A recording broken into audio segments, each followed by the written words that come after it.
내가 출판사로부터 처음 받은 거절 통지서에는 딱 한 줄이 적혀 있었다. 원고를 스테이플러로 철하지 마시오. 원고는 클립으로 고정하는 것입니다. 미국 소설가 스티븐 킹의 말입니다. 스티븐 킹은요, 쇼생크 탈출을 비롯한 50여 권의 소설을 출판했고 그중 40편 이상이 영화나 드라마로 제작된 초대형 베스트셀러 작가입니다. 하지만 스릴러의 제왕이라고 불리는 그도 첫 번째 원고는 무참히 거절당했어요. 여러분이 만약 대단히 성공한 누군가의 이름을 댄다면 저는 그가 얼마나 많은 실패를 겪었는지를 보여줄 수 있을 겁니다. 이유는 간단해요.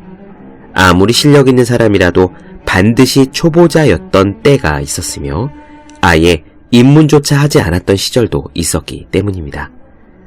김연아 선수가 처음 피겨스케이팅 슈즈를 신던 날 그녀는 전 세계의 모든 피겨 선수들보다 아래에 있었지 않습니까? 그러므로 여러분이 지금 공부를 못한다고 해서 좌절할 필요가 없습니다. 여러분은 단지 맨 아래 계단에 있는 것 뿐이니까요.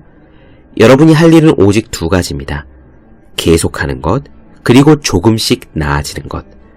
이 두 가지를 해내다 보면 반드시 여러분은 만족할 만한 높이에 닿을 것입니다. 책상에 놓기만 해도 공부하고 싶어지는 365 혼공 캘린더. 지금 단지 맨 아래 계단에 있는 것 뿐이다 의 한 대목으로 시작합니다.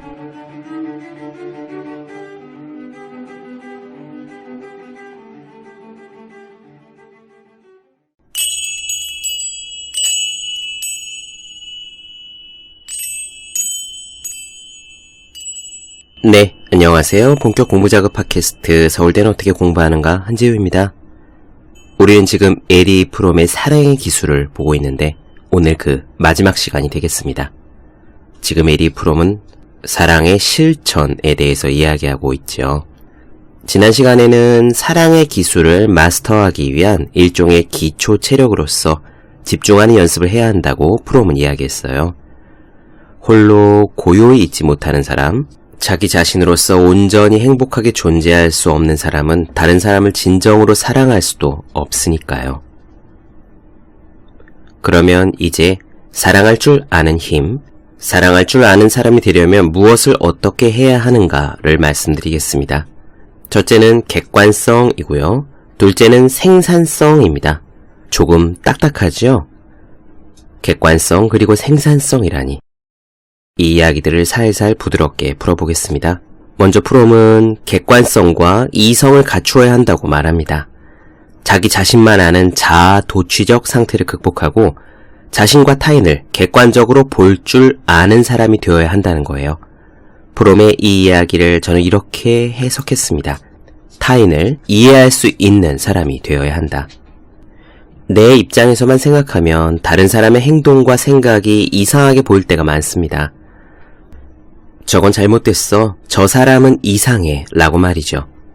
하지만 우선 우리는 서로 다른 입장에 있다는 것을 인정하고 그 사람 입장에서는 그렇게 생각할 수도 있구나 라고 이해를 하면은, 즉 타인을 인정하고 타인을 이해하면 생각이 다르고 행동이 다르더라도 적어도 분노나 미움은 일어나지 않습니다.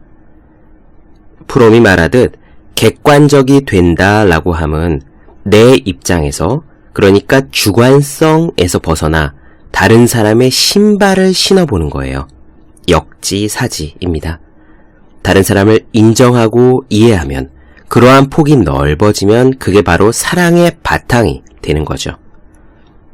이렇게 이해하기 위해서 미움, 시기, 분노 같은 부정적인 감정을 가라앉히기 위해서 이성이 필요하고요. 또 내 생각이 틀릴 수도 있다라는 겸손한 자세가 필요합니다. 이런 것들이 프롬이 말한 첫 번째 사랑의 비결이에요. 두 번째 비결은 생산성입니다. 저는 이 말을 이렇게 읽었어요. 내가 가진 무언가를 다른 사람에게 주는 것, 이익을 보려 하는 게 아니라 안정과 안전 속으로 숨어 들어가는 것이 아니라 불안하고 두렵고 힘들더라도 가시밭길이 예고되어 있더라도 사랑하는 사람을 위해 기꺼이 행동하고 내가 가진 것을 내어줄 수 있는 태도 말입니다.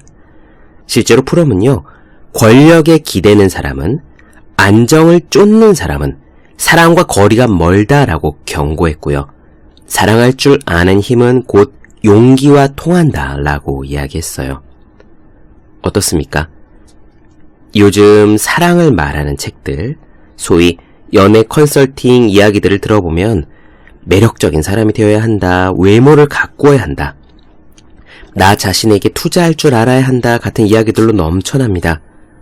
물론 사람마다 선택이 다르겠습니다만 저는 그런 이야기들보다 에리 프롬이 말한 사랑의 기술이 더 진정한 기술로 생각이 됩니다.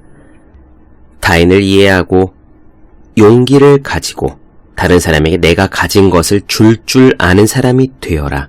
그제서야 진정으로 사랑할 줄 아는 힘을 가진 사람이 된다. 이 책의 원제는 Art of Loving입니다. 사랑의 기술이죠. 하지만 다들 아시다시피 아트는 기술이기도 하지만 예술을 의미하기도 해요. 에리 프롬이 말하는 사랑의 기술은 곧 사랑의 예술이기도 하다는 생각이 듭니다. 오늘 이야기 시작하겠습니다.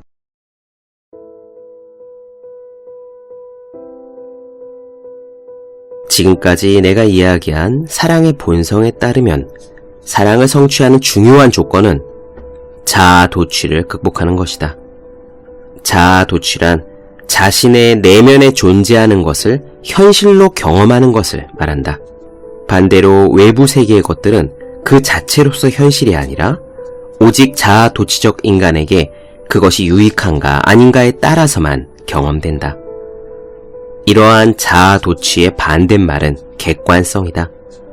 객관성이란 사람들과 사물을 있는 그대로 객관적으로 보는 능력이고 다른 사람들을 볼 때 욕망이나 공포에 의해서 보지 않고 있는 그대로 보는 능력이다.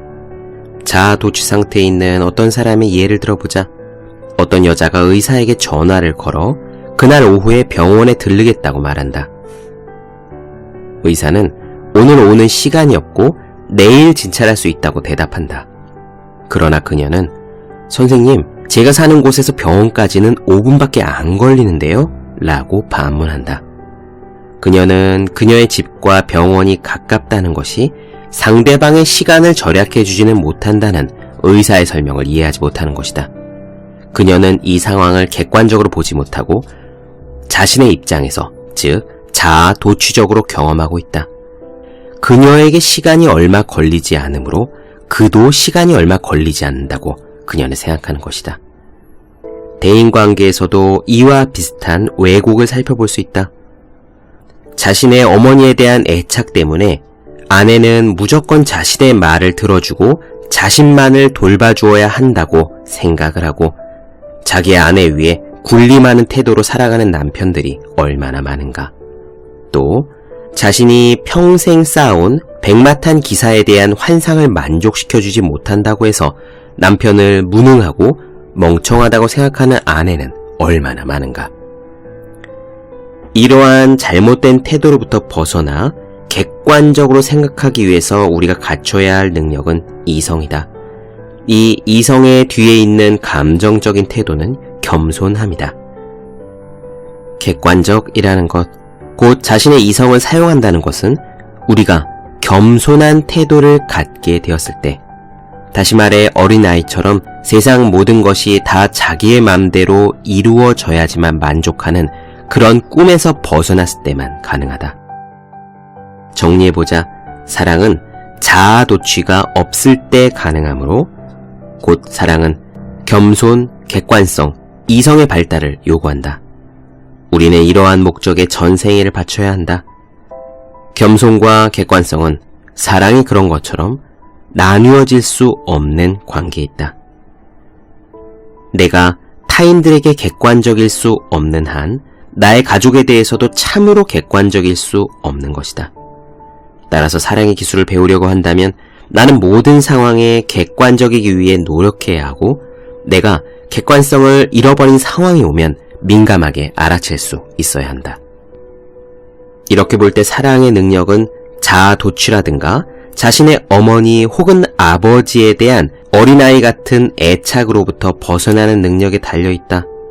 사랑의 능력은 성장하는, 곧 세계와 자신에 대한 관계에서 생산적인 지향성을 발달시킬 수 있는 능력에 달려 있다. 우리가 생산성을 가지려면 용기, 다시 말해 위험을 무릅쓰는 능력, 고통과 실망을 받아들이려는 준비가 필요하다. 생활의 1차적인 조건으로서 안전과 안정이 없으면 안 된다라는 자는 생산성을 가질 수 없다. 무언가를 소유하지 않으면 견디지 못하는 자는 자기 자신을 죄수로 만드는 셈이나 다름이 없다. 사랑받고 사랑하려면 용기, 곧 사랑이라는 가치를 궁극적인 관심으로 두고 세상의 모든 것들을 판단하는 용기가 필요하다. 사랑한다는 것은 아무런 보증 없이 자기 자신을 맡기고 우리의 사랑이 사랑을 받는 사람에게서 사랑을 불러일으킬 것이다 라는 희망에 완전히 몸을 맡기는 것을 뜻한다. 사랑은 용기의 작용이며 따라서 용기를 거의 갖지 못한 자는 거의 사랑하지 못하는 자다. 사랑의 기술을 실천하는데 꼭 필요한 한 가지 태도, 다시 말해 활동에 대해서 덧붙여보자. 활동이란 사랑의 실천에 대해서 아주 기초적인 덕목이다. 사랑은 활동이다. 내가 사랑하고 있다면 나는 사랑받는 사람에 대해 끊임없이 적극적인 관심을 갖는 상태에 놓여있다. 내가 게으르다면, 내가 끊임없는 각성과 주의와 활동의 상태에 놓여있지 않다면 나는 사랑받는 사람과 능동적으로 관계할 수 없을 것이기 때문이다. 각성 상태는 게으름이 끼어들 여지가 없는 상태다. 사랑의 영역에서는 생산적이고 그 밖의 다른 영역에서는 비생산적이다 라는 방식으로 우리의 생활을 분리할 수 있다고 믿는 것은 환상이다. 생산성은 이렇게 우리의 삶을 둘로 나눌 수가 없다. 사랑의 능력은 각성과 고양된 생명력의 상태를 요구한다. 이런 상태는 수많은 생활의 여러 가지 분야에서 생산적이고 능동적인 태도를 취할 때에만 생길 수 있다. 다른 분야에서 비생산적인 사람이 사랑에 있어서 생산적일 수는 없다. 사랑의 기술에 대한 논의는 이 장에서 설명한 바가 있는 특성과 태도를 획득하고 발달시키는 개인적인 영역에 국한될 수는 없다. 사랑한다는 것이 모든 사람에 대해 사랑하는 태도를 갖는 것이라면, 또 사랑이 성격의 한 특성이라면 이 사랑은 자신의 가족이나 친구에 대한 관계에서 있을 뿐만 아니라 자신의 일이나 공부나 직업을 통해 접촉하게 되는 사람들과의 관계에서도 있어야 한다. 자기 자신에 대한 사랑과 타인에 대한 사랑 사이에 나뉘어짐은 있을 수 없다. 반대로 다른 사람을 충분히 사랑하는 것은 자기 자신을 사랑할 수 있는 조건이 된다. 우리 사회는 인간의 사회적이고 사랑할 줄 아는 본성이 그 사회적 존재와 분리되지 않고 일체를 이루는 방식으로 구성되어야 한다. 내가 지금까지 입증하려고 노력한 바와 같이 사랑이 인간의 실존 문제에 대한 건전하고 만족스러운 유일한 대답이라면 사랑의 발달을 우선순위에서 제쳐두는 사회는 인간성의 모순을 일으키고 그런 사회는 반드시 멸망하지 않을 수 없다. 내가 사랑에 대해서 말하는 것은 설교가 아니다. 사랑은 모든 인간 존재의 궁극적이고 현실적인 욕구이기 때문이다. 사랑의 본성을 분석하는 것은 오늘날 일반적으로 사랑이 없다는 것을 밝히고 이러한 사랑 부족의 상태에 책임이 있는 사회적 조건에 대해 비판하는 것이다. 우리에게 사랑이 가능하다고 믿는 것은 인간의 본성 자체에 대한 통찰인 셈이다.